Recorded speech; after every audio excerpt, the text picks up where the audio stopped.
सभी श्रोताओं का रामायण की कथा में हार्दिक स्वागत अभिनंदन। आज के प्रसंग में आप सभी के सामने प्रस्तुत है चित्रकूट की यात्रा। पढ़ते हैं कहानी की तरफ। दूसरे दिन प्रातःकाल संध्या उपासनादि से निवृत्त होकर राम, लक्ष्मण और सीता ने चित्रकूट के लिए प्रस्थान किया।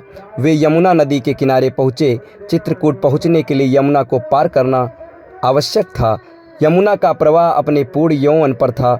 उसमें गंभीर जलधारा अतिवेग के साथ प्रवाहित हुए जा रही थी। यमुना के इस प्रचंड प्रवाह को देखकर सीता आतंकित हो उठी। वे विचार करने लगी कि इस वेगवान जलधारा को भला मैं कैसे पार कर सकूंगी। यहाँ तो कोई नौका आदि भी दृष्टिगत नहीं होती। यमुना की तरंगें इतनी ऊंची उठ रही थीं मानो वे आकाश में आपस में स्पर्श करने की होड़ लगा रही हों। इस स्थिति को देखकर थोड़ी देर तक राम और लक्ष्मण ने परस्पर विचार विमर्श किया। फिर लक्ष्मण वन में से कुछ बांस, लकड़ी और लताएं तोड़ लाए। उन्होंने बांस और लकड़ियों की लताओं से बांधकर तत्कालिक रूप से उपयोग करने योग्य एक नौका का निर्माण किया। उसमें एक आसन भी सीता के बैठने के लिए बनाया गया। फिर उन्होंने नौका के यमुना में उतार दिया। रामचंद्र ने सीता को भुजाओं में उठाकर उस नौका में बिठाया। अपने तथा लक्ष्मण के वक्कालों को भी नौका में रख दिया। तत्पश्चात दोनों भाइयों ने तैरते हुए नाव को आगे धकेलना आरंभ किया। नाव मझधार में पहुंचकर वेगवती लहरों के झकोरों के कारण ऊपर नीचे होने लगी। इस स्थिति में जानकी आकाश की ओर देखकर परमात्मा से प्रार्थना करने लगी, हे ईश्वर, हमें कुशलतापूर्वक पार पहुंचा दो।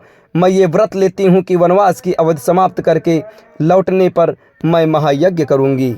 कुछ ही काल में समस्त बाधाओं को पार करती हुई नौका यमुना के दूसरे तट पर पहुँच गई। नौका को यमुना के तट पर ही छोड़ वे तीनों एक सघन श्याम वट वृक्ष के नीचे विश्राम करके उद्देश्य से बैठ गए। थोड़ी देर विश्राम करने के पश्चात उन्होंने आगे प्रस्थान किया। चलते चलते वे ऐसे स्थान पर पहुँचे जहाँ मयूर अपनी मधुर ध्वनि से संपूर्ण वातावरण को आह्लादित कर रहे थे। यूथ बनाए हुए वानर वृक्षों की शाखाओं पर चंचलतापूर्वक उछल रहे थे। भगवान भास्कर भी अस्तांचल के द्वार पर जा पहुँचे थे। लालिमा से युक्त सूर्य की रक्तिम किरणें पर्वतों की चोटियों को स्वर्णमय बना रहे थे। कुछ ही काल में सूर्योदय ने अपनी किरणों को समेट लिया। चारों ओर अंधकार व्याप्त होने लगी। सीता तथा लक्ष्मण की सहमति प्राप्त कर राम ने वहीं विश्राम करने का निर्णय किया। वह अति रमणीक स्थान यमुना के समतल तट पर स्थित था। सबने यमुना में स्नान किया और उसी के तट पर संध्योपासना की।